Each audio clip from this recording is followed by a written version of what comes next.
ശരി, കോടതിയിൽ ദിലീപ് കുറ്റക്കാരനല്ല എന്ന് കണ്ട് വെറുതെ വിട്ടു. പക്ഷേ ഇപ്പോഴും കുറേ അധികം പേര് ദിലീപിനെ വെറുതെ വിടാൻ തയ്യാറല്ല. അവരോരോ ന്യായം കണ്ടുപിടിക്കുകയാണ്. ഒന്ന്, ജഡ്ജിയുടെ വിശ്വാസ്യത. ജഡ്ജി അതിജീവിത പറഞ്ഞ മൊഴി ജഡ്ജി എഴുതിയെടുത്തില്ല, അങ്ങനെ ഒരു വിഭാഗം.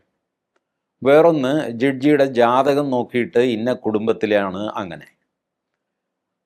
ദിലീപിൻ്റെ കേസ് വാദിച്ച രാമൻപിള്ള സാറിൻ്റെ ജൂനിയറായിട്ട് പണ്ടെന്നോ ഈ ജഡ്ജി പ്രവർത്തിച്ചിരുന്നു എന്ന് പറഞ്ഞാൽ അങ്ങനെ ഒരു അലിഗേഷൻ.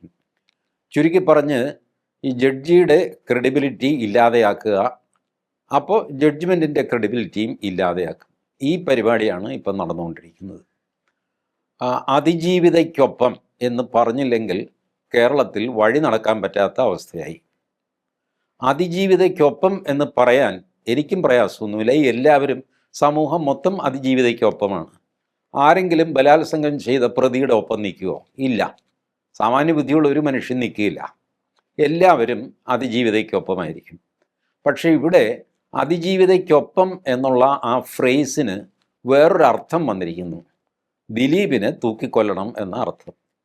ഞാൻ അതിജീവിതയ്ക്കൊപ്പമാണ് എന്ന് പറഞ്ഞു കഴിഞ്ഞാൽ ഈ കോടതി വിധി ഞാൻ അംഗീകരിക്കുന്നില്ലെന്നും ദിലീപ് കുറ്റക്കാരനാണെന്നും അയാൾക്ക് കുറഞ്ഞത് ജീവപര്യന്ത ശിക്ഷ തൂക്കിലിടേണ്ടതാണ്. പിന്നെ പോട്ടെ, ജീവപര്യന്ത ശിക്ഷയെങ്കിലും കൊടുക്കണം. ഒരു രീതിയിലും അയാൾ സൂര്യപ്രകാശം കാണരുത് എന്നൊക്കെയാണ് ഈ അതിജീവിതയ്ക്കൊപ്പം എന്നുള്ള വാക്കിന് അർത്ഥം വന്നിരിക്കുന്നത്. വാക്കുകളുടെ അർത്ഥം ഓരോ കോണ്ടെക്സ്റ്റ് അനുസരിച്ച് മാറുമല്ലോ. അപ്പോൾ അതിജീവിതയ്ക്കൊപ്പം നിൽക്കാം എന്ന് വിചാരിച്ചു കഴിഞ്ഞാൽ നിന്നാൽ പോരാ, ദിലീപിനെതിരായിട്ട് സംസാരിക്കുകയും കൂടെ വേണം എന്നുള്ള അവസ്ഥ വരുമ്പോഴാണ് എന്നെപ്പോലുള്ളവർ മടിക്കുന്നത്. കാരണം ഹീ വാസ് ഫോൾസ്ലി ഇംപ്ലിക്കേറ്റഡ്. ഇത് തുടക്കത്തിൽ പബ്ലിക്കായിട്ട് തന്നെ ഞാൻ പറഞ്ഞിരുന്നു. എൻ്റെ പ്രോഗ്രാമിൽ ഞാൻ ഈ നടക്കുന്നത് ക്യാമ്പയിനാണ് എന്ന് പറഞ്ഞിരുന്നു. That campaign was going on for quite some time. ദിലീപിനെതിരെ വലിയൊരു ക്യാമ്പയിൻ നടന്നു. അതിൽ ഈ ഒരാൾ വീണ് കഴിയുമ്പോൾ പല താല്പര്യങ്ങളുള്ള ആൾക്കാർ ചാടി വീഴുമല്ലോ ഇയാളെ ചവിട്ടി താഴ്ത്താനായിട്ട്. ഇതും അതിൽ സംഭവിച്ചിട്ടുണ്ട്. ഈ സിനിമാ രംഗത്ത് ഉള്ള താല്പര്യങ്ങൾ, ദിലീപിനെതിരായിട്ടുള്ള താല്പര്യങ്ങൾ, ദിലീപ് അസൂയാവഹമായ ഒരു ഹോൾഡ് സിനിമാ രംഗത്തുണ്ടാക്കി. അത് സത്യമായിരുന്നു. തിയേറ്ററുകൾ, മൾട്ടിപ്ലക്സുകളുടെ എന്തോ സംഘടന, അതിൻ്റെ പ്രസിഡന്റ് ദിലീപ്. അമ്മയിൽ വല്ലാത്ത സ്വാധീനം. എന്തിന്? മോഹൻലാലിൻ്റെയും മമ്മൂട്ടിയുടെയും ഡേറ്റ് കിട്ടണമെങ്കിൽ ദിലീപിനെ സമീപിക്കണം എന്നുള്ള അവസ്ഥ വരെ വന്നു. ഇത് സിനിമാ രംഗത്ത് കുറഞ്ഞ അസൂയൊന്നും അല്ല ഉണ്ടാക്കിയത്. ഉണ്ടാവും അസൂയ, മനുഷ്യ സഹജമായൊരു വികാരമാണ്. ഇതുണ്ടാവും. അവരൊരു അവസരത്തിന് വേണ്ടി വെയിറ്റ് ചെയ്യുകയായിരുന്നു. എവിടെ വെച്ചാണ്, എങ്ങനെയാണ് ദിലീപിനെ ഒന്ന് എർത്ത് ചെയ്യുക, അതായിരുന്നു അവരുടെ ഉദ്ദേശം. അപ്പോൾ അങ്ങനെ താല്പര്യമുള്ള അവരും ചാടി വീണു.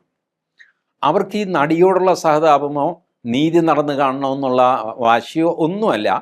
ഈ സിനിമാ രംഗത്തെ പ്രതാപശാലിയെ ഒന്ന് തളയ്ക്കുക. അയാളിപ്പോൾ കുഴിയിലായി, എങ്ങനെയെങ്കിലും ആ കുഴിയിൽ തന്നെ അയാളെ മൂടുക. അപ്പോൾ അവർക്ക് സിനിമാ രംഗത്തുള്ള പിടിപാട് പോകാതെ നിൽക്കും. ഇങ്ങനെയുള്ള താല്പര്യം, മറ്റ് താല്പര്യങ്ങളല്ല അവർക്ക്. ഈ സ്ഥാനമാനങ്ങളും സാമ്പത്തിക കാര്യങ്ങളിലുമൊക്കെ മേൽക്കൈ നേടുക എന്നുള്ള ഉദ്ദേശത്തോടെ ഇവരെല്ലാവരും കൂടി ഒരു കോറസായി. ചാനലുകളാണ് ഈ ദിലീപിനെതിരെയുള്ള ഒരു നരേറ്റീവ് ഓടിച്ചുകൊണ്ടിരുന്നത് കഴിഞ്ഞ കുറേ കാലങ്ങളായിട്ട്. ഞാൻ ഇന്നലെ ചാനലുകാരിൽ ഒരു പ്രമുഖൻ്റെ മുഖത്ത് നോക്കി, അങ്ങനെ ഈ വാർത്തയാണ് വായിക്കുന്നത്. ദിലീപിൻ്റെ മുഖത്ത് ചോരയില്ല, നിർവികാരനായിട്ട് എന്തോ മരണവാർത്ത വായിക്കുന്ന പോലെയാണ് കോടതി വിധി ഇങ്ങനെയാണ് എന്ന് പറഞ്ഞു വായിക്കുന്നത്. വൈകുന്നേരമായപ്പോൾ, ചർച്ചയുടെ സമയമായപ്പോൾ അദ്ദേഹം കുറച്ച് ജീവനൊക്കെ വീണ്ടെടുത്തു. ചർച്ചയിൽ ബഹളമൊക്കെ വെച്ചു. ഈ കോടതി മാത്രമല്ലല്ലോ, വേറെയും കോടതികളുണ്ടല്ലോ. വേറെയും കോടതികളുണ്ട് ലിയോ, ആർക്കാ അറിഞ്ഞുകൂടത്തെ? കീഴ്ക്കോടതിയിൽ ഒരു വിധി വന്നു കഴിഞ്ഞാൽ അപ്പീൽ പോകാം ഹൈക്കോടതിയിൽ. അത് കഴിഞ്ഞിട്ട് സുപ്രീം കോടതിയിൽ പോകാം. സുപ്രീം കോടതിയിൽ തോറ്റു കഴിഞ്ഞാൽ നിങ്ങൾക്ക് റിവ്യൂ പെറ്റീഷൻ ഫയൽ ചെയ്യാം. അതിൽ തോറ്റു കഴിഞ്ഞാൽ ക്യൂറേറ്റീവ് പെറ്റീഷൻ ഫയൽ ചെയ്യാം. എന്നിട്ടും നിങ്ങൾ തോറ്റു കഴിഞ്ഞാൽ ജഡ്ജി കാശ് മേടിച്ചു എന്ന് നിങ്ങൾക്ക് പറയാം. അതിപ്പോൾ തന്നെ പറയുന്നുണ്ട് പലരും. എന്നാൽ കാശ് വാങ്ങുന്ന ജഡ്ജിമാരില്ലേ? ഉണ്ട്. അതും വന്നിട്ടില്ലല്ലോ. ഡൽഹിയിൽ യശ്വന്ത് വർമ്മ എന്ന ജഡ്ജിയുടെ കോമ്പൗണ്ടിൽ നിന്ന് കത്തിയ നോട്ട് കെട്ടുകൾ കണ്ടെടുക്കുകയൊക്കെ ചെയ്തു.